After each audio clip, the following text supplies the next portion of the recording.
ଭାଗୀରଥୀ ସାଗର କୂଳରେ ମଦନମୋହନଙ୍କର ନଟବର ବେଶ ଓ ଭଉଁରୀ ଉତ୍ସବ ପାଳିତ। ଢେଙ୍କାନାଳ ଭାଗୀରଥୀ ସାଗର କୂଳରେ 21 ଦିନ ଧରି ମଦନମୋହନଙ୍କର ଚାପଖେଳ ଚାଲୁଥିବା ସମୟରେ ଶେଷ 5 ଦିନ ବିଭିନ୍ନ ବେଶରେ ସଜେଇ ହେଉଥିଲେ। ଆଜି ନଟବର ବେଶ ସହିତ ଭଉଁରୀ ଉତ୍ସବ ପାଳନ କରାଯାଇଛି।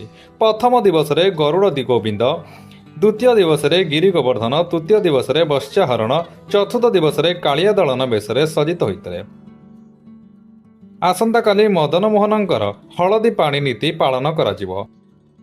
ଭାଗୀରଥୀ ସାଗର କୂଳରେ ଚାପଖେଳ ଦେଖିବା ପାଇଁ ଭକ୍ତମାନଙ୍କ ଭିଡ଼ ଜମିଥିଲା। ପ୍ରତ୍ୟେକ ଦିନ ପାଲିଙ୍କିରେ ମଦନମୋହନ ବଳରାମ ମନ୍ଦିରରୁ ବାହାରି ଭାଗୀରଥୀ ସାଗର ଚନ୍ଦନ ବେଦୀରେ ବିଜେ କରୁଥିଲେ। ପ୍ରତ୍ୟେକ ଦିନ ପ୍ରଥମ ଚାପ ଓ ରାତ୍ରିରେ ଦ୍ୱିତୀୟ ଚାପ ଅନୁଷ୍ଠିତ ହେଉଥିଲା।